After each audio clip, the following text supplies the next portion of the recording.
Hello बच्चों, good morning. मैं अमरदीप और आप सबका हमारे यूट्यूब चैनल में स्वागत है। लास्ट वीडियो लेक्चर में हम लोग इलेक्ट्रोकेमिस्ट्री का फर्स्ट पार्ट गैल्वेनिक सेल को पूरी तरह से खत्म किया था। और जैसा कि मैंने पहले ही आपको बताया कि इलेक्ट्रोकेमिस्ट्री को टोटल 3 पार्ट में बांटा गया है: गैल्वेनिक सेल, इलेक्ट्रोलिटिक सेल और कंडक्टेंस।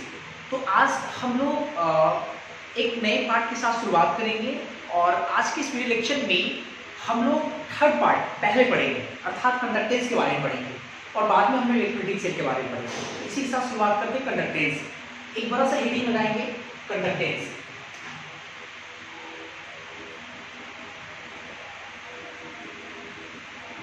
कंडक्टेंस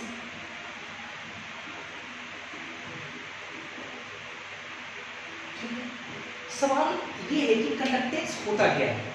सबसे पहली बात तो ये कि कंडक्टेंस कोई नया वर्ड नहीं है। आप लोगों ने फिजिक्स में अपने बेसिक क्लासेस में पढ़ा होगा, और अगर जो बच्चे 12th क्लास में इलेक्ट्रिसिटी के बारे में पढ़ रहा होगा तो अभी से वहाँ पर भी उसको कंडक्टेंस वगैरह पढ़ने को मिला हो। तो खैर, कंडक्टेंस होता क्या है, अगर ये मेरा आपसे सवाल हो तो आपकी तरफ से एक आंसर आता है, वो ये कि सर कंडक्टेंस जो है वो रेजिस्टेंस के रेसिप्रोकल के बराबर होता है, या रेजिस्टेंस के रेसिप्रोकल को हम लोग कंडक्टेंस कहते हैं, ऐसा कुछ आंसर आता है। लेकिन मेरा उन बच्चों से ये कहना है कि अभी जो आपने इसको डेफिनेशन कहा, ये डेफिनेशन नहीं है, ये फॉर्मूला का ही एक स्वरूप है। आप कंडक्टेंस का एक फॉर्मूला पढ़ते होंगे, कंडक्टेंस बराबर 1 रेजिस्टेंस, और चूंकि कंडक्टेंस रेजिस्टेंस के रेसिप्रोकल के बराबर है तो उसके डेफिनेशन को आप लगाकर बोल देते हो कि sir conductance is the reciprocal of resistance. लेकिन कंडक्टेंस का कोई डेफिनेशन होगा नहीं। तो मेरा आपसे ये सवाल है, कंडक्टेंस होता क्या है, कंडक्टेंस को डिफाइन कैसे करते हैं, तो हम लोग इस पर चर्चा करेंगे। ठीक है, समझते हैं पहले अच्छे से। आप लोग अपने बेसिक क्लासेस में रेजिस्टेंस के बारे में जरूर पढ़ा होगा। रेजिस्टेंस किसको कहते हैं? अगर आपको रेजिस्टेंस आता है कि रेजिस्टेंस क्या है, तो आपको कंडक्टेंस भी बहुत आराम से समझ में आ जाएगा। तो पहले समझते हैं कि रेजिस्टेंस है क्या। मैं एक बार पहले रिकॉल करा देता हूं रेजिस्टेंस के बारे में, हालांकि आप लोगों को आता भी होगा। रेजिस्टेंस के बारे में आप लोगों ने पढ़ा होगा कि रेजिस्टेंस किसी सब्सटेंस या मटेरियल की एक ऐसी प्रॉपर्टीज होती है जो खुद सब्सटेंस इलेक्ट्रिसिटी को फ्लो करने में रुकावट पैदा करती है। मतलब इलेक्ट्रिसिटी को फ्लो करने में रुकावट पैदा करती हो तो सब्सटेंस के ऐसे प्रॉपर्टीज को हम लोग क्या बोलते हैं, रेजिस्टेंस कहते हैं। और चूंकि जो आपका कंडक्टेंस है वो रेजिस्टेंस के रेसिप्रोकल के बराबर है, तो अगर रेजिस्टेंस इलेक्ट्रिसिटी को फ्लो करने में रुकावट पैदा करती है तो इसका मतलब कंडक्टेंस को क्या होना पड़ेगा, कंडक्टेंस किसी मेटल या किसी सब्सटेंस की एक ऐसी प्रॉपर्टीज होगी जो इलेक्ट्रिसिटी को फ्लो करने में सहूलियत प्रदान करती हो, है कि नहीं। जो रुकावट पैदा करती हो उसको हम लोग रेजिस्टेंस बोलेंगे, और चूंकि कंडक्टेंस रेजिस्टेंस के रेसिप्रोकल के बराबर है, अर्थात कंडक्टेंस जो होगा वो इलेक्ट्रिसिटी को फ्लो करने में सहूलियत प्रदान करेगा, उसी को हम लोग क्या बोलेंगे, कंडक्टेंस।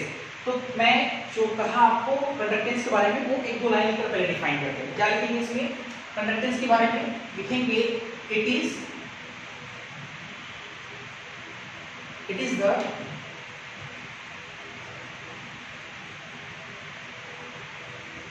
properties of substance या material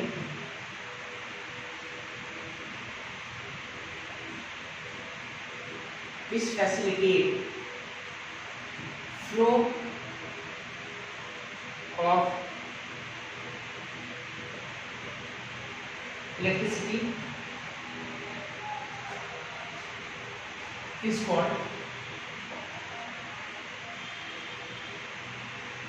कंडक्टेंस। और कंडक्टेंस हम लोग रिप्रेजेंट करते हैं, इट इज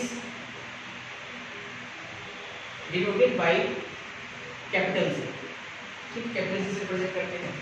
और 9th के फॉर्मूला के अकॉर्डिंग अगर हम लोग कंडक्टेंस की बात करें तो कंडक्टेंस कैपिटल Z बराबर हो जाएगा 1 रेजिस्टेंस, अर्थात कैपिटल R हम लिख सकते हैं। सिंबॉलिक फॉर्म में क्या लिख सकते हैं हम उसको, कैपिटल Z बराबर 1 कैपिटल R। ये कंडक्टेंस का फॉर्मूला हो जाएगा। कंडक्टेंस के अगर हम लोग टाइप्स की बात करें, उसके प्रकार की अगर बात करें तो कंडक्टेंस टोटल 2 तरह का होता है। ठीक है, तो हम लिख सकते हैं कि conductance are of two types, दो प्रकार का होता है। कौन कौन सा? पहला होता है मेटालिक,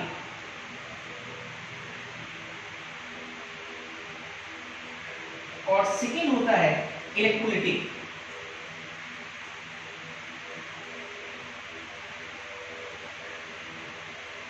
इलेक्ट्रोलाइटिक कंडक्टेंस, ठीक है, ये दो तरह का होता है। तो सबसे पहले मेटालिक कंडक्टेंस और इलेक्ट्रोलाइटिक कंडक्टेंस में क्या बेसिक डिफरेंस है, पहले इस पे हम लोग बात करते हैं। जैसे मैं थोड़ा सा एक बेसिक डिफरेंस ये बताता हूँ। जो आप फिजिक्स में कंडक्टेंस के बारे में पढ़ा होगा वो एक प्रकार का मेटालिक कंडक्टेंस है, मैं डिफरेंस समझाऊंगा। और जो हम लोग केमिस्ट्री में पढ़ने जा रहे हैं वो आपका इलेक्ट्रोलाइटिक कंडक्टेंस होगा। मेटालिक कंडक्टेंस जो हम लोग पढ़ते थे फिजिक्स में वो मेटालिक कंडक्टेंस था कहीं ना कहीं, और जो आप लोग केमिस्ट्री में पढ़े वो कहीं ना कहीं इलेक्ट्रोलाइटिक कंडक्टेंस होगा, ठीक है। और थोड़ा बेसिक डिफरेंस क्लियर करते जरा।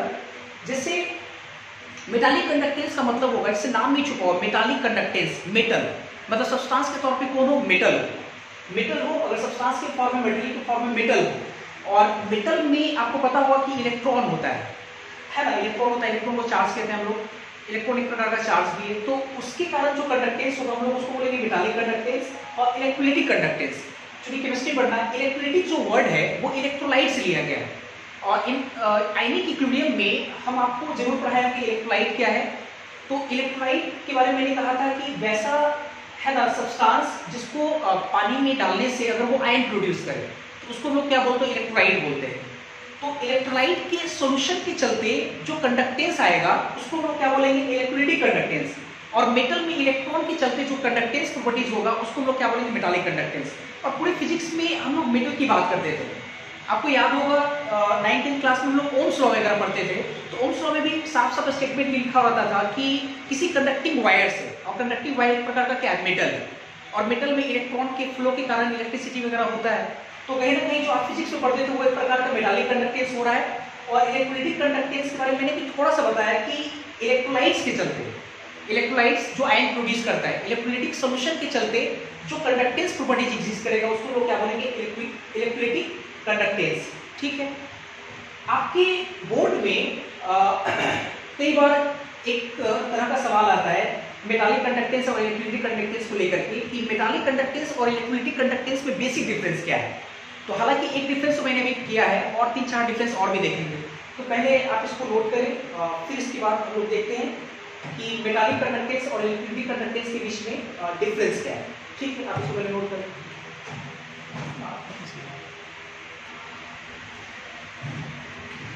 तो इसके बाद पहले हम लोग हेडिंग लगाएंगे difference between metallic conductance and electrolytic conductance.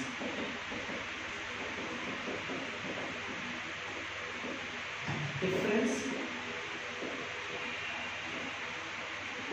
Metallic conductance and electrolytic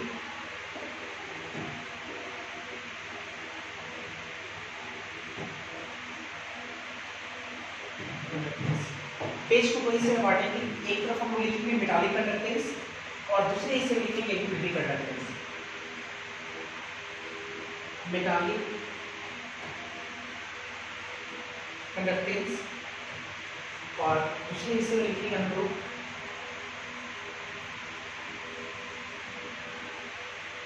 electrolytic conductance, ठीक है। सबसे पहला बेसिक डिफरेंस ये होगा कि मेटालिक कंडक्टेंस किसके कारण होता है? इलेक्ट्रॉन के फ्लो के कारण, है ना। मेटालिक कंडक्टेंस, मेटल में क्या होता है? इलेक्ट्रॉन, और इलेक्ट्रॉन के फ्लो करने के कारण इलेक्ट्रिसिटी प्रोवाइड होता है। तो हम लोग एक लाइन लिख सकते हैं इसके बारे में ये कि इट इज ड्यू टू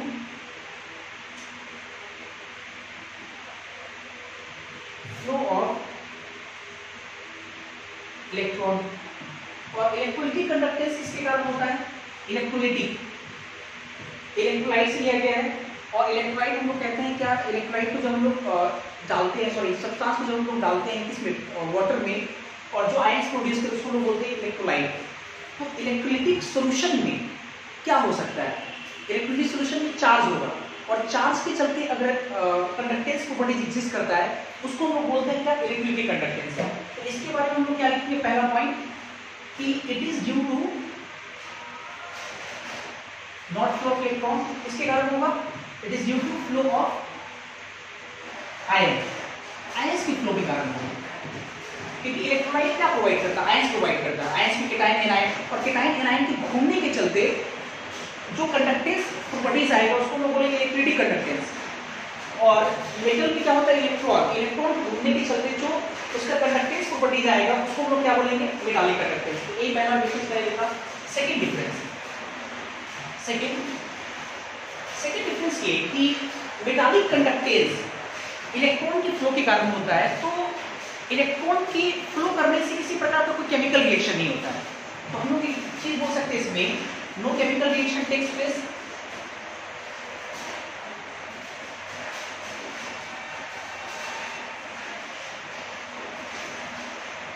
जबकि जो इलेक्ट्रिसिटी कंडक्टेंस होता है उसमें केमिकल रिएक्शन होता है। कैसे, जब हम लोग इलेक्ट्रोलाइट को पानी में डालते हैं, जैसे ही डालते हैं तो उसमें क्या होता है कि कैटायन अलग होता है, एनायन अलग होता है, कैटायन अलग होता है, एनायन अलग होता है। अच्छा, और होता क्या है कि जब आपको इलेक्ट्रिसिटी को जनरेट करने के लिए जैसे ही मेटल का रॉड डालते हैं उस पर, तो जो एक आयन है वो ऑक्सीडाइज हो जाता है और एक आयन रिड्यूस हो जाता है। ऐसा हम 9th क्लास में कभी पढ़े होंगे कि एक आयन का सोल्यूशन लेते थे मॉल्टेन NaCl का, और उसमें Na+Cl- होता था, उसमें जब दो रॉड डालते थे तो Na+ इलेक्ट्रॉन को गेन करके सोडियम सॉल्यूट के रूप में डिपोजिट होता था, और क्लोरीन जो माइनस होता था वो इलेक्ट्रॉन को रिलीज करके Cl2 गैस के फॉर्म में उस पर इवॉल्व होता है, निकलता है। तो कहीं ना कहीं वहाँ पे ऑक्सीडेशन रिडक्शन का फिनोमेना होता है। तो हम लोग बोल सकते हैं कि इलेक्ट्रिसिटी कंडक्टेंस में केमिकल रिएक्शन परफॉर्म करता है। तो लिख सकते हैं क्या, chemical reaction, chemical reaction takes place, chemical reaction होता है। अच्छा, तीसरा डिफरेंस देखो, चूंकि मेटालिक कंडक्टेंस में इलेक्ट्रॉन फ्लो करता है, इलेक्ट्रॉन घूमता फिरता है, तो इलेक्ट्रॉन के घूमने फिरने से किसी प्रकार का मास का मूवमेंट नहीं होगा, क्योंकि इलेक्ट्रॉन का मास नगण्य होता है, शून्य होता है। आपको याद होगा इलेक्ट्रॉन का मास हम लोग इसमें क्या बोलते हैं, एटॉमिक स्ट्रक्चर में कभी पढ़े थे कि इलेक्ट्रॉन का जो मास होता है वो प्रोटॉन की तुलना में काफी छोटा होता है, काफी कम होता है, इतना कम कि उसको हम लोग नजरअंदाज भी कर सकते हैं। तो अगर मेटालिक कंडक्टेंस जो है, क्योंकि उसमें इलेक्ट्रॉन के फ्लो के कारण होता है, तो अगर इलेक्ट्रॉन एक जगह से दूसरे जगह मेटल में फ्लो भी करता है तो आप बोल सकते हो कि किसी तरह का कोई नेट मास का फ्लो नहीं हो पा रहा है ना। तो हम लोग यहाँ लिख सकते हैं लाइन ये, no net mass transfer takes place. लेकिन जो आपका इलेक्ट्रिसिटी कंडक्टेंस है इसमें एक खास प्रकार के मास का, एक खास तरह के मास का ट्रांसफर होगा। क्यों, क्योंकि इलेक्ट्रिसिटी कंडक्टेंस किसके कारण हो रहा है, फ्लो ऑफ आयंस के कारण। आयंस में अगर हम कोई भी एक आयन ले ले, जैसे Na+ ले ले, सोडियम प्लस आयन, तो सोडियम प्लस आयन का अगर मास की बात करें तो 23 mu होता है, 23 mu। एक mu का मतलब होता है एक प्रोटॉन का मास। आपको याद होगा प्रोटॉन का मास जो होता है वो इलेक्ट्रॉन के मास के कंपेयर में क्या है, बहुत ज्यादा है प्रोटॉन का मास, और 23 प्रोटॉन के मास के बराबर सोडियम प्लस आयन का मास है। तो कहीं ना कहीं अगर आयन मूव करेगा, आयन अगर घूमेगा फिरेगा तो एक बड़े मास के साथ वो घूमता फिरता है। लेकिन इलेक्ट्रॉन जब घूमेगा मेटल में तो हम लोग बोल सकते हैं कि no net mass transfer takes place. इसमें हम लोग क्या बोल सकते हैं, इसमें हम लोग बोल सकते हैं नेट मास गेट्स ट्रांसफर किसमें, इन इलेक्ट्रोलाइटिक से, सॉरी इन इलेक्ट्रिसिटी कंडक्टेंस। ठीक, ये 3 पॉइंट पर। चौथा पॉइंट सबसे इंपॉर्टेंट है, देखेंगे हम लोग। फोर्थ पॉइंट क्या है कि जैसे अगर आप टेम्परेचर को बढ़ाते हो, तो टेम्परेचर को बढ़ाने से आपका मेटालिक कंडक्टेंस घटता है, टेम्परेचर को बढ़ाने से। कैसे, इसको समझते जरा। जैसे आप याद करो कि 10th क्लास में या फिर आप अगर 12th क्लास में पढ़ा होगा, ये क्या बोलते हैं इसको, इलेक्ट्रिक करंट, तो वहाँ पे हम एक चीज़ पढ़ते थे कि रेजिस्टेंस जो होता है, रेजिस्टेंस ये डायरेक्टली प्रोपोर्शनल होता है लेंथ ऑफ कंडक्टर के, मतलब कंडक्टर का जो लेंथ होगा, वायर का लेंथ जितना ज़्यादा होगा उसका रेजिस्टेंस उतना ही ज़्यादा होगा। और रेसिप्रोकल हम लोग पढ़ते थे, reciprocal of cross sectional area, मतलब तार की मोटाई, तार का मोटाई जितना ज़्यादा होगा है ना, उसका रेजिस्टेंस क्या होगा, कम होगा। मोटाई ज़्यादा, रेजिस्टेंस कम। इनवर्सली प्रोपोर्शनल पढ़े थे। और एक चीज़ ये भी पढ़े थे कि रेजिस्टेंस जो होता है वो डायरेक्टली प्रोपोर्शनल टू टेम्परेचर, अर्थात टेम्परेचर ज़्यादा होगा तो रेजिस्टेंस ज़्यादा होगा। और इस बात को मैं समझाता हूँ, आपको याद होगा कि गर्मी के दिनों में हमारा वोल्ट जो लाइन आता है, इलेक्ट्रिसिटी जो आता है हमारे घर पे, कभी देखते होंगे उसका जो वोल्टेज अप डाउन होते रहता है। और खास करके गर्मी के दिनों में वोल्टेज जो है डाउन ज़्यादा रहता है, डाउन ज़्यादा रहता है। उसका होने का कारण क्या है? उसके होने का कारण ये है कि गर्मी के दिनों में टेम्परेचर ज़्यादा होता है, और टेम्परेचर ज़्यादा होने से रेजिस्टेंस ज़्यादा हो जाता है। और रेजिस्टेंस क्या होता है, जो इलेक्ट्रिसिटी को फ्लो करने में रुकावट पैदा करता है। तो रेजिस्टेंस ज़्यादा होने से इलेक्ट्रिसिटी की मैग्नीट्यूड को कम कर देता है, घटा देता है। तो यही कारण है कि आपके घर में वोल्टेज जो होता है वो कम आता है उस समय, है ना। तो मेरा एक चीज़ कहना है कि चूंकि टेम्परेचर अगर ज़्यादा होगा तो रेजिस्टेंस क्या हो जाएगा, बढ़ जाएगा रेजिस्टेंस। और रेजिस्टेंस चूंकि इनवर्सली प्रोपोर्शनल है कंडक्टेंस के, पहले हम लोग पढ़े थे, resistance is inversely proportional to conductance, ऐसा पढ़े थे। कंडक्टेंस बराबर बटा, तो रेजिस्टेंस ज़्यादा होगा इसका, तो कंडक्टेंस क्या हो जाएगा, कम हो जाएगा। तो हम लोग ये लिख सकते हैं कि as temperature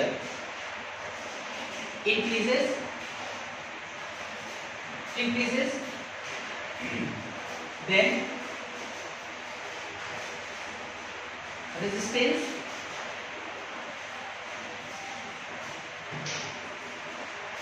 also increases, but conductance and metallic conductance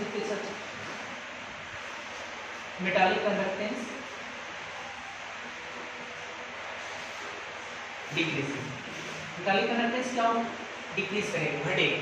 काफी इंपॉर्टेंट है, टेम्परेचर बढ़ाएंगे मेटालिक कंडक्टेंस घटेगा, ये ध्यान रखना है, ये पॉइंट इंपॉर्टेंट है।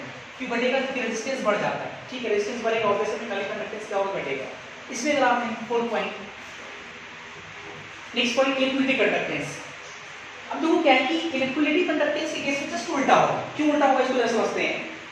जैसे इलेक्ट्रोलिटिक कंडक्टेंस में अगर आप टेम्परेचर को बढ़ाते हैं, ठीक है, टेम्परेचर को बढ़ाएंगे तो मेटालिक कंडक्टेंस जो होगा वो आपका बढ़ेगा, मेटालिक कंडक्टेंस बढ़ेगा, रेजिस्टेंस घट जाएगा, मेटालिक कंडक्टेंस बढ़ेगा। मतलब इलेक्ट्रोलिटिक जो रेजिस्टेंस होगा वो घट जाएगा और metallic conductance, sorry, electrolytic conductance क्या होगा, बढ़ेगा। कैसे, इसको समझते हैं। जैसे पहली बात ये कि इलेक्ट्रोलिटिक जो कंडक्टेंस है वो कैसे आ रहा है, किस प्रकार से आता है। Electrolytic conductance due to flow of ion. Ion कैसे मिलता है, जब हम लोग इलेक्ट्रोलाइट को पानी में डालते हैं आयन प्रोड्यूस होता है। तो ऐसा कोई इलेक्ट्रोलाइट नहीं है जो 100% टेंड्स टू 100% डिसोसिएट करता हो। 95, 96, 97% डिसोसिएट होता है 2, 3, 4, 5% क्या होता है, अनडिसोसिएशन फॉर्म में रहता है। तो अगर मान लो कि हम कोई इलेक्ट्रोलाइट का सॉल्यूशन लिए और टेम्परेचर जैसे ही बढ़ाना स्टार्ट किए, होगा क्या कि टेम्परेचर बढ़ाने से दो चीजें होगी। पहली बात ये कि जो सब्सटेंस जो आप लिए थे इलेक्ट्रोलाइट, जिस सब्सटेंस का, उसका 3-4% जो अनडिसोसिएटेड फॉर्म में है, टेम्परेचर बढ़ाने से वो फर्दर डिसोसिएट करेगा, नंबर ऑफ आयंस बढ़ जाएगा। और साथ ही साथ हुआ क्या कि टेम्परेचर को बढ़ाने से जो आयन है उसका मूवमेंट भी बढ़ जाएगा, उसके फ्लो करने का जो टेंडेंसी वो भी बढ़ जाएगा, अर्थात आयनिक मोबिलिटीज बढ़ जाएगा, आप ऐसा समझो। तो होगा क्या उस कंडीशन में कि अगर नंबर ऑफ आयंस बढ़ा तो ऑब्वियस है कहीं ना कहीं नंबर ऑफ आयंस बढ़ेगा, तो कहीं ना कहीं चूंकि कंडक्टेंस होता है, क्या कंडक्टेंस होता है जो इलेक्ट्रिसिटी को फ्लो करने में सहूलियत देता है। तो आयंस जैसे ही बढ़ेगा तो इलेक्ट्रिसिटी का मैग्नीट्यूड बढ़ जाएगा, या ऐसे समझो कि आयंस जैसे ही बढ़ेगा, रेजिस्टेंस घट गया, तब तो इलेक्ट्रिसिटी का मैग्नीट्यूड बढ़ रहा है। इसका मतलब कि इलेक्ट्रिसिटी का मैग्नीट्यूड बढ़ा, इसका मतलब कंडक्टेंस बढ़ेगा। तो इसका मतलब एक लाइन हम लोग यहाँ लिख सकते हैं कि एज टेम्परेचर इंक्रीजेस, टेम्परेचर बढ़ाएंगे, नंबर ऑफ आयंस बढ़ेगा, और नंबर ऑफ आयंस के बढ़ने से इलेक्ट्रिसिटी का मैग्नीट्यूड बढ़ेगा। और अगर इलेक्ट्रिसिटी का मैग्नीट्यूड बढ़ गया तो इसका मतलब क्या होगा, रेजिस्टेंस घटेगा, और रेजिस्टेंस घटेगा अर्थात कंडक्टेंस बढ़ेगा। तो लिखेंगे एज टेम्परेचर इंक्रीजेस इलेक्ट्रोलिटिक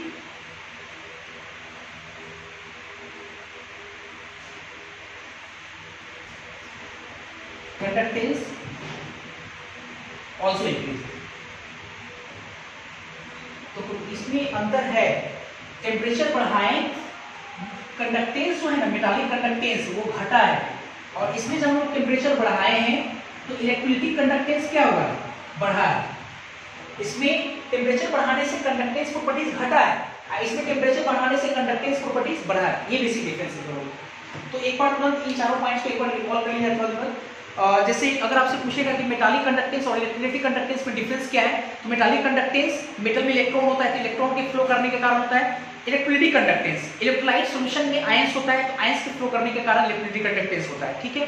दूसरा पॉइंट ये कि मेटालिक कंडक्टेंस में किसी तरह का कोई केमिकल रिएक्शन नहीं होता है।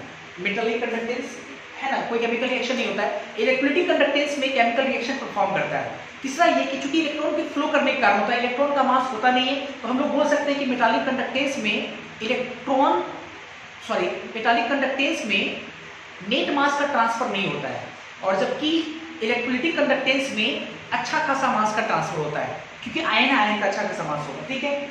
और सबसे इंपॉर्टेंट डिफरेंस ये कि जो मेटालिक कंडक्टेंस है उसमें अगर हम लोग टेम्परेचर बढ़ाएंगे, आपको ध्यान रखना है, ऐसे टेम्परेचर बढ़ाएंगे, टेम्परेचर बढ़ाने से रेजिस्टेंस बढ़ेगा। ये सब हम लोग पढ़े हुए हैं, कई बार पढ़ेंगे आप लोग, पढ़े हैं। तो रेजिस्टेंस बढ़ेगा, और रेजिस्टेंस के बढ़ने से कंडक्टेंस घटेगा, क्योंकि रेजिस्टेंस कंडक्टेंस के इनवर्सली प्रोपोर्शनल होता है। तो as temperature increases metallic conductance decreases, जबकि जस्ट इसका उल्टा होगा। इसमें इलेक्ट्रोलिटिक कंडक्टेंस में क्या होगा, टेम्परेचर को बढ़ाएंगे तो इलेक्ट्रोलिटिक कंडक्टेंस भी बढ़ेगा, क्योंकि टेम्परेचर बढ़ाने से आयन डिसोसिएट होगा, आयंस के आयनिक मोबिलिटीज बढ़ेगी, आयंस का मूवमेंट अगर बढ़ेगा तो ऑब्वियसली इलेक्ट्रिसिटी हम लोग कहते किसको है, इलेक्ट्रॉन के फ्लो को या चार्ज के फ्लो को। चार्ज का फ्लो जितना तेजी होगा इलेक्ट्रिसिटी का मैग्नीट्यूड उतना ही ज्यादा होगा।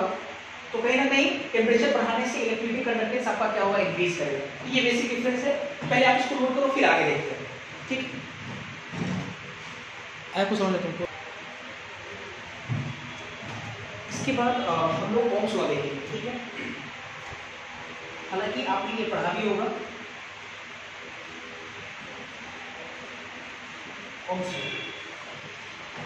ओम्स लॉ क्या है, पहले इस पर डिस्कशन करते हैं। थोड़ा जानते भी होंगे, हालांकि बहुत सारे बच्चे तो फॉर्मूला जानते हैं, V बराबर I है। और 10th क्लास में ओम्स लॉ के बारे में जानना था कि ओम्स लॉ कहते किसको है। तो पहली बात है कि ओम्स लॉ एक प्रकार का एक्सपेरिमेंटल वेरिफिकेशन था, जो कांस्टेंट टेम्परेचर पर लोग काम करते थे। और ओम्स लॉ ने कहा कि ओम्स लॉ के अकॉर्डिंग कि ये कि किसी भी चालक तार, इतना हिंदी नहीं, ठीक है, किसी कंडक्टिंग वायर से प्रवाहित होने वाली जो इलेक्ट्रिक करंट है, जो धारा है ना, दो पॉइंट के बीच उत्पन्न विभवांतर, जिसको हिंदी में विभवांतर बोलते हैं, इंग्लिश में हम लोग बोलते हैं पोटेंशियल, के समानुपाती होता है, डायरेक्टली प्रोपोर्शनल होता है। ठीक है, डायरेक्टली प्रोपोर्शनल होता है। तो V directly proportional to I। और जब हम लोग साइन हटाते हैं, डायरेक्टली प्रोपोर्शनल साइन को हटाते हैं, एक कांस्टेंट आता है जिसको हम लोग बोलते हैं R, है ना। डायरेक्टली को देखते हैं तो होता कितना है, V बराबर IR। यहाँ पे ओम्स लॉ पढ़ाने का मेरा मेन मोटो ये है कि कुछ बच्चे जो है वो ये सोचते हैं कि ओम्स लॉ हम लोग फिजिक्स में पढ़ते हैं और फिजिक्स में मेटालिक कंडक्टेंस पढ़ते हैं, तो ओम्स लॉ सिर्फ और सिर्फ मेटालिक कंडक्टेंस के लिए एप्लीकेबल होता है। तो ऐसा नहीं है, बल्कि ओम्स लॉ जो है मेटालिक कंडक्टेंस के साथ साथ इलेक्ट्रोलिटिक कंडक्टेंस या मेटालिक कंडक्टर बोल सकते हो लोग, है ना, मेटालिक कंडक्टर के साथ साथ इलेक्ट्रोलिटिक कंडक्टर के लिए भी एप्लीकेबल होता है। इस पॉइंट को समझाने के लिए मैं आपको ओम्स लॉ पढ़ाया आपको। हम एक लाइन लिखाने जा रहे हैं जो कि काफी इंपॉर्टेंट है। क्या लिख सकते हैं लोग, it is applicable for both metallic as well as electrolytic conductor. Electrolytic conductor के लिए भी ये एप्लीकेबल होता है। ठीक, इसके बाद अगेन हम लोग एक चीज पढ़े थे ये कि रेजिस्टेंस जो होता है, रेजिस्टेंस ये डायरेक्टली प्रोपोर्शनल होता है लेंथ ऑफ कंडक्टर, है ना। फिजिक्स में हम लोग ऐसा पढ़े हैं कि अगर कंडक्टिंग जो वायर है उसका लेंथ अगर बढ़ा दिया जाए तो लेंथ बढ़ाएंगे तो रेजिस्टेंस बढ़ेगा, R directly proportional to L, और रेजिस्टेंस जो है inversely proportional to A। A मतलब cross section area, of conducting wire. मतलब क्रॉस सेक्शन एरिया का मतलब ये हुआ कि जैसे ये जो आप मान लीजिए, ये अगर वायर है, ये अगर आपका वायर है, तो ये जो छोर है यहाँ पे या जो कट करेंगे हम लोग, ये जो सरफेस आएगा कट करने के बाद, उसी को हम लोग बोलते हैं क्रॉस सेक्शन एरिया, अर्थात आप उसकी मोटाई भी बोल सकते हो। तो उस क्रॉस सेक्शन एरिया की क्या होगा, इन्वर्सली प्रोपोर्शनल। मतलब अगर कंडक्टिंग वायर का मोटाई जितना ज्यादा होगा उसका रेजिस्टेंस उतना ही कम होगा, मतलब इन्वर्सली प्रोपोर्शनल। और दोनों को अगर हम लोग एक साथ लिखे, दोनों को एक साथ, तो R है ना, ये साइन L बटा कितना हो जाएगा, A, ये हो जाएगा L बटा A। और अगर हम लोग डायरेक्टली प्रोपोर्शनल के साइन को हटाएंगे, एक कांस्टेंट आएगा जिसको हम बोलते थे रो, रो कहते थे, ये L बटा A है ना, ऐसा कुछ हम लोग पढ़े हैं। इसके पहले लिखते हैं जरा, ये R क्या है आपका है, R आपका रेजिस्टेंस है, रो को हम लोग बोलते थे रेजिस्टिविटी। रेजिस्टिविटी जो है वो सब्सटेंस के नेचर पर डिपेंड करता है। जब हम लोग फॉर्मूला वगैरह जो क्वेश्चन बनाते थे हम लोग, तो रो का जो वैल्यू होता है एक पर्टिकुलर सब्सटेंस के लिए फिक्स होता है। जैसे आयरन अगर सब्सटेंस है तो उसका रो का वैल्यू एकदम फिक्स होगा, मतलब मेटेरियल के नेचर पर डिपेंड करता है, ठीक है। L मतलब लेंथ ऑफ कंडक्टर, और A आपका क्या होता है, A होता है क्रॉस सेक्शन एरिया, ठीक। अब इसके बाद देखते जरा, जैसे ये तो आपका था कंडक्टिंग वायर के लिए, मतलब मेटालिक कंडक्टर के लिए था। लेकिन अगर हम इलेक्ट्रोलिटिक कंडक्टर के लिए लगाए, for electrolytic conductor obviously applicable तो होगा ही, इलेक्ट्रोलिटिक कंडक्टर के लिए अगर ये चीज लगाए तो ये बिल्कुल एप्लीकेबल होगा, ये आएगा। लेकिन प्रॉब्लम ये है कि इलेक्ट्रोलिटिक कंडक्टर के केस में आपका L क्या होगा, यहाँ पे कोई लेंथ वगैरह ऐसा तो नहीं है, वायर तो है नहीं कि लेंथ हम उसको जोड़ेंगे, है ना। और A जो क्रॉस सेक्शन एरिया होता था मेटालिक कंडक्टर के केस में, तो आपका इलेक्ट्रोलिटिक कंडक्टर में एरिया कहाँ से आएगा। जैसे इलेक्ट्रोलिटिक कंडक्टर है क्या, इलेक्ट्रोलिटिक कंडक्टेंस हम कैसे डिफाइन किए, इलेक्ट्रोलाइट के कारण, इलेक्ट्रोलाइट के सॉल्यूशन के कारण होता है। तो इलेक्ट्रोलाइट मतलब सब्सटेंस है, कंपाउंड है, उसको पानी में डालेंगे, एक सॉल्यूशन तैयार किए, और उस सॉल्यूशन का जो कंडक्टेंस होगा, जो कंडक्टेंस प्रॉपर्टीज होगा, उसी को हम लोग बोले थे इलेक्ट्रोलिटिक कंडक्टेंस। तो मेरा सवाल ये है कि लेंथ किसको मानेंगे, क्या कंपाउंड के डिस्टेंस को लेंथ मानेंगे, कंपाउंड में दो मॉलिक्यूल के बीच का डिस्टेंस होता है उसको लेंथ मानेंगे, बिल्कुल नहीं। तो होगा क्या, क्रॉस सेक्शन एरिया वगैरह क्या है इसको जरा समझते हैं। जैसे इसको समझने के लिए हम क्या करते हैं, इलेक्ट्रोलिटिक जो कंडक्टेंस है ना, इलेक्ट्रोलाइट का जो सॉल्यूशन होता है उसको लेकर आते हैं।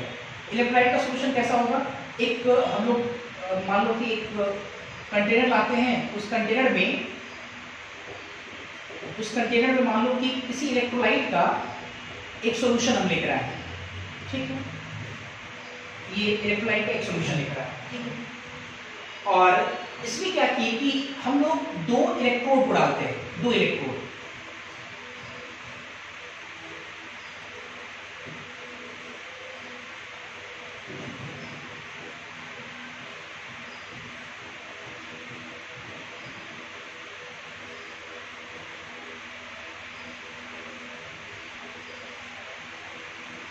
ठीक है, दो इलेक्ट्रोड हम लोग क्या किए इसमें डिप किए। अच्छा, अब देखो क्या है कि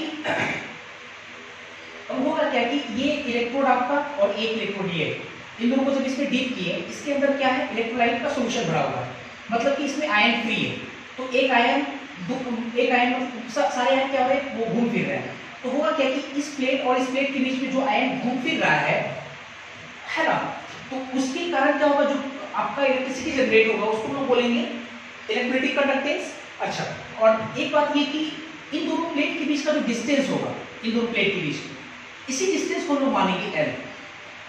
इन दोनों के बीच के डिस्टेंस को अगर हम लोग मान लें L, तो आपका यहाँ पे इलेक्ट्रोलिटिक कंडक्टेंस में जो L होगा, हियर L क्या कहलाएगा, L कहलाएगा डिस्टेंस बिटवीन टू इलेक्ट्रोड, दो इलेक्ट्रोड के बीच का डिस्टेंस कहलाएगा। इसको थोड़ा समझते बढ़िया से देखते हैं ना। जैसे देखो, जैसे अगर आप एक वायर लेके आते हो, थोड़ा समझना है इस तरीके से।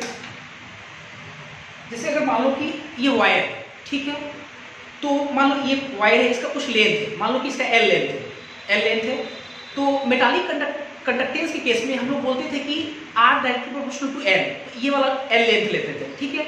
और इसमें होता क्या है कि ये जो आपका मेटल है, इसमें इलेक्ट्रॉन अंदर में फ्री है, तो इलेक्ट्रॉन इस टर्मिनल से लेकर इस टर्मिनल के बीच में लगातार फ्री घूम फिर रहा है ना। तो इसके कारण हम लोग क्या बोलते थे, इसका ये डिस्टेंस मानते थे इतना। लेकिन अगर मान लो कि इलेक्ट्रोलिटिक कंडक्टेंस में अगर हमको डिस्टेंस देखना है, डिस्टेंस दूरी मापना है, तो क्या करेंगे कि जिस इलेक्ट्रोलाइट का हम लोग रेजिस्टेंस की बात कर रहे हैं, जिस इलेक्ट्रोलाइट का, उसके लिए क्या करना पड़ेगा, उसका एक सोल्यूशन लाना पड़ेगा इलेक्ट्रोलाइट का। तो हमने एक इलेक्ट्रोलाइट का सोल्यूशन लाया है ना, सोल्यूशन लाए, उस सोल्यूशन में कोई इलेक्ट्रोलाइट है तो उसमें क्या किया कि दो इलेक्ट्रोड को डाले, दो इलेक्ट्रोड प्लेट को डाले हम लोग। जैसे प्लेट को डाले तो उस प्लेट के बीच में क्या होगा, कुछ आयन आएगा, कुछ आयन्स आएंगे और उन दो प्लेट के बीच में ये मूव करेगा, घूमेगा फिरेगा। तो जिस प्रकार आप बोलते हो कि कंडक्टिंग वायर का लेंथ इतना है, अर्थात उन दो टर्मिनल के बीच में इलेक्ट्रॉन घूम रहा है, उसी प्रकार जब आप इलेक्ट्रोलिटिक कंडक्टेंस के लिए जब आप इलेक्ट्रोलाइट का सॉल्यूशन लाते हो किसी कंटेनर में करके, तो उस कंटेनर में जब हम लोग दो प्लेट को डालते हैं और उन दो प्लेट के बीच में जो आयंस घूमेगा फिरेगा है ना, तो आयंस कहीं ना कहीं एक आपका प्लेट से लेकर दूसरे प्लेट के बीच में घूम रहा है, तो कहीं ना कहीं दो प्लेट के बीच के डिस्टेंस को इनको क्या मानना पड़ेगा, है ना, एल को मानना पड़ेगा। इसलिए हमने यहाँ पे डिस्टेंस में भी 2 इलेक्ट्रोड लिखा है। अच्छा एक बात और, जैसे हम अगर बोले cross sectional area metallic conductance के केस में, जैसे क्रॉस सेक्शनल एरिया किसको बोलते हैं, ये जो छोर होता है, ये छोर, इस छोर को हम बोलते हैं cross sectional area metallic conductance case में, जब हम लोग फिजिक्स में पढ़ते थे। अब यहाँ पे तो इलेक्ट्रोलाइट का तो कोई छोर होता नहीं है, तो छोर मानेंगे किसको, जब आप इलेक्ट्रोलाइट का एक सोल्यूशन लाए, सोल्यूशन, और उस सोल्यूशन में जब आप दो प्लेट को डालें, दो प्लेट को, तो उन दो प्लेट के बीच में जब आयन घूम फिर रहा है तो दो प्लेट के बीच को आप एल माने, और जो प्लेट होगा, प्लेट, उस प्लेट के एरिया को क्या मानना पड़ेगा, क्रॉस सेक्शनल एरिया। तो मतलब यहाँ पे जो ए होगा, ए, इसके लिए इलेक्ट्रिक कंडक्टेंस के लिए, कंडक्टर के लिए क्या मानना पड़ेगा, ए मानना पड़ेगा क्या, एरिया ऑफ इलेक्ट्रोड, इलेक्ट्रोड के एरिया को हमको ए मानना पड़ेगा। हम कई बार बोल रहे हैं कि फिजिक्स में हम लोग cross sectional area conducting wire लिखते हैं, एल हम लोग लिखते हैं डिस्टेंस ऑफ कंडक्टिंग वायर, लेकिन हम लोग इलेक्ट्रोलिटिक कंडक्टर के बारे में पढ़ रहे हैं। इलेक्ट्रोलिटिक कंडक्टर में एल क्या कहलाएगा, दो इलेक्ट्रोड के बीच का डिस्टेंस, इन दोनों के बीच का डिस्टेंस, और ये जो एरिया होगा, जो प्लेट का एरिया होगा, इसको क्या मानना पड़ेगा, हमको ए मानना पड़ेगा। ठीक है, इसलिए लिखा मैंने एरिया ऑफ इलेक्ट्रोड। और देखिए देखो क्या है, आर, आर तो समझ में आ रहा है, रेजिस्टेंस, रेजिस्टेंस किसका होगा, रेजिस्टेंस ऑफ, हम लोग मेटालिक कंडक्टर तो पढ़ नहीं रहे कि हम लोग लिखे रेजिस्टेंस ऑफ वायर या रेजिस्टेंस ऑफ मेटल, है ना, हम लोग को क्या लिखना पड़ेगा, सॉल्यूशन के चलते हो रहा है ना, रेजिस्टेंस ऑफ सॉल्यूशन लिखना पड़ेगा। क्या रो आपका क्या है, रेजिस्टिविटी, रो को हम लोग बोलते हैं रेजिस्टिविटी।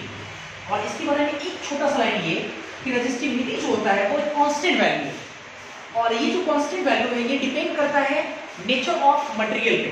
मटेरियल का नेचर अगर बदल जाएगा, रो का वैल्यू बदल जाएगा। अगर आपने फिजिक्स में अगर क्वेश्चन बनाया होगा रेजिस्टेंस वगैरह पे, आपको याद होगा कि जब हम लोग कॉपर वायर पे काम करते थे, कॉपर वायर पे, तो कॉपर वायर का रेजिस्टिविटी दिया रहता था, और क्वेश्चन अगर बदल जाए तब भी आपकी कॉपर वायर का रेजिस्टिविटी फिक्स्ड होता था। रेजिस्टेंस बदल सकता है ना, क्योंकि रेजिस्टेंस लेंथ पे डिपेंड करता है। अगर वायर छोटा बड़ा हुआ तो ऑब्वियसली रेजिस्टेंस बदल जाएगा। तार की मोटाई अगर कम हुई या ज्यादा हुई तो उसके कारण भी रेजिस्टेंस बदल जाएगा। तो रेजिस्टेंस आपका मटेरियल के नेचर पर डिपेंड नहीं करेगा, लेकिन रेजिस्टिविटी आपके मटेरियल के डिपेंड करेगा, क्योंकि मटेरियल बदलेगा तो रेजिस्टिविटी बदलेगा। रेजिस्टिविटी बात भी कह सकते हैं एक लाइन ये कि डिपेंड्स अपॉन नेचर ऑफ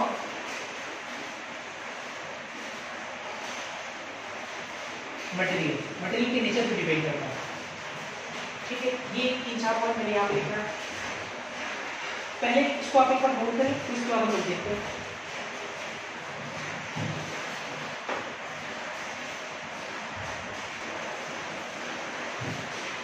अभी हम लोग एक रेजिस्टेंस का फॉर्मूला पढ़ेंगे, रेजिस्टेंस बराबर रो इनटू एल बटा ए। इसी को थोड़ा और सिंप्लीफाई करते हैं, देखते हैं क्या होता है। जैसे ऑल्सो आर बराबर कितना पढ़ेंगे, रो एल बटा ए, है ना। क्या इसको हम लोग ऐसे लिख सकते हैं, ये रो को हम लोग इधर लाते हैं और आर को उधर ले जाते हैं, ये हो जाएगा 1/रो, ये बराबर 1 बटा आर इंटू एल बटा ए। 1/रो, रो को हम क्या बोलते थे, रेजिस्टिविटी। ठीक है, तो 1/रो को हम बोलते हैं कंडक्टिविटी, और कंडक्टिविटी को हम कैसे रिप्रेजेंट करते हैं, तो हम 1/रो को के मान लिए, और 1/r को हम बोलते हैं जी। आपको याद होगा कंडक्टेंस जो है वो रेजिस्टेंस के रेसिप्रोकल को कहते हैं। तो 1/r ये आपका कंडक्टेंस हो गया, मतलब जी लिख दिए, और L/A को हम लिख देते हैं जी स्टार। जी स्टार मतलब K बराबर G इंटू जी स्टार। वेरी वेरी इंपॉर्टेंट, काफी ज्यादा इंपॉर्टेंट है। और है क्या, मैं आप मेंशन कर रहा हूँ पहले हियर, ये जो आपका K ये हम लोग लिखे 1/ρ के बराबर, मतलब 1/ρ को हम K लिखे। अब सवाल ये कि K कहते किसको है? जिस प्रकार से आपको याद होगा कि R को हम रेजिस्टेंस बोलते थे, और जैसे R के रेसिप्रोकल को कर देते थे 1/r, रेजिस्टेंस 1/r को बोलते थे कंडक्टेंस, ठीक है।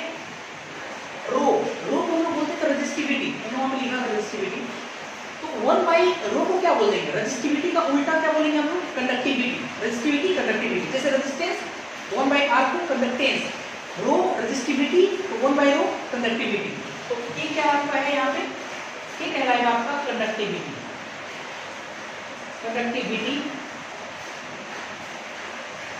ठीक है। और G 1/r को बोलते हैं जी, और हम लोग 1/r की पढ़े हैं। जी किसको कहते हैं? कंडक्टेंस, ठीक है, कंडक्टेंस। और जो G स्टार है, G स्टार उसको हम लोग कहते हैं सेल कांस्टेंट। और G स्टार में कितना लिखा है? L/A, और ये सेल कांस्टेंट होगा। जैसे किसी भी सेल का, समझो अच्छे से, कोई भी अगर सेल है, ठीक है, तो किसी भी सेल में दो इलेक्ट्रोड के बीच का डिस्टेंस कभी नहीं बदल सकता है। एक पार्टिकुलर सेल का हमेशा दो प्लेट के बीच का डिस्टेंस तो फिक्स रहेगा, है ना। तो L तो कांस्टेंट होगा किसी भी सेल के लिए, और A जो प्लेट का जो एरिया वो भी कांस्टेंट होगा। तो कांस्टेंट बटा कांस्टेंट, एक अनदर कांस्टेंट जिसको क्या मान लेंगे? G star. और इसी G स्टार को हम लोग क्या बोल सकते हैं? Cell constant. क्यों इसको सेल कांस्टेंट बोलेंगे? समझ आना चाहिए आपको, ठीक है। सेल कांस्टेंट बोलेंगे क्योंकि एक पार्टिकुलर सेल का दो इलेक्ट्रोड के बीच का डिस्टेंस और इलेक्ट्रोड का एरिया कभी चेंज हो ही नहीं सकता है ना। तो इसलिए L/A सेल कांस्टेंट, ठीक है। और इस प्रकार से K बराबर G इंटू जी स्टार। सबसे इंपॉर्टेंट बात ये है, अभी तक जितना भी फिजिकल क्वांटिटीज मैंने आपके सामने रखा है, उन फिजिकल क्वांटिटीज का यूनिट क्या है? यूनिट बड़ा इंपॉर्टेंट है। देखते हैं यहाँ पे, अगर हम बात करें यूनिट की, यूनिट है ना। सबसे पहला अगर हम लोग देखिए, चलो रेजिस्टेंस का देखते पहले, यूनिट ऑफ रेजिस्टेंस R पढ़े भी होंगे हम लोग अभी। रेजिस्टेंस का यूनिट होता है ओम। ओम लिख सकते हैं आप, ओम को आप ऐसे लिख सकते हैं, है ना, इस प्रकार से लिख सकते हैं। अच्छा, दूसरी बात, दूसरा यूनिट अगर हम लोग बात करें ऑफ कंडक्टेंस, अर्थात G के यूनिट की बात करें। G चूंकि क्या है? रेजिस्टेंस के रेसिप्रोकल, तो हम क्या बोल सकते हैं? मतलब रेजिस्टेंस का अपोजिट, मतलब वो सॉरी, और मैं रेजिस्टेंस है, रेजिस्टेंस का ओम या ये इस तरह का साइन लिखते हैं, तो हम लोग लिख सकते हो उसके लिए क्या? ओम इनवर्स, है ना। ओम इनवर्स को या हम लोग लिख सकते हैं मोहो, उल्टा हो जाएगा MHO, मोहो, या ओम इनवर्स ऐसे, या एक होता है सीमेंस, सीमेन भी होता है, सॉफ्टवेयर लोग ऐसे रिप्रेजेंट करते हैं सीमेन। कंडक्टेंस की बहुत सारी यूनिट्स हैं, जैसे रेजिस्टेंस के रेसिप्रोकल होता है तो आप ओम इनवर्स लिख सकते हो, मोहो लिख सकते हो, ओम और -1 ऐसे करके लिख सकते हैं, और सीमेंस भी लिख सकते हैं, सीमेन। अच्छा, तीसरा देखते हैं हम लोग लेंथ में, सॉरी डिस्टेंस।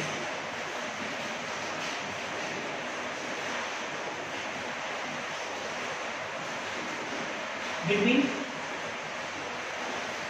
इलेक्ट्रोड, उसको हमने L माना था।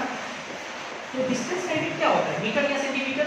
हम लोग लिख सकते हैं मीटर या सेंटीमीटर, है ना, सेंटीमीटर।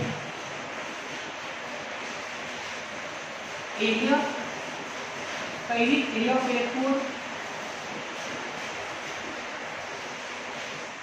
एक यूनिट एरिया का यूनिट क्या होता है? जो लेंथ का गुना होता है, मीटर स्क्वायर या सेंटीमीटर स्क्वायर। और नहीं कुछ, हाँ, G से देखते हैं, T का यूनिट क्या होगा?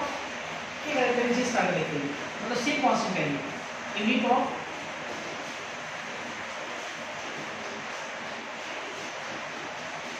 सेम कांस्टेंट अर्थात जी स्टार। जी स्टार बराबर है L बटा A। L का यूनिट होता है मीटर, एरिया का यूनिट होता है मीटर स्क्वायर। तो मेरे को लगता है मीटर बटा मीटर स्क्वायर मतलब पर मीटर होगा। और अगर सीजीएस पे लेंगे सेंटीमीटर बटा सेंटीमीटर स्क्वायर अर्थात पर सेंटीमीटर। और अगर हम लोग बात करें यूनिट ऑफ के मतलब कंडक्टिविटी,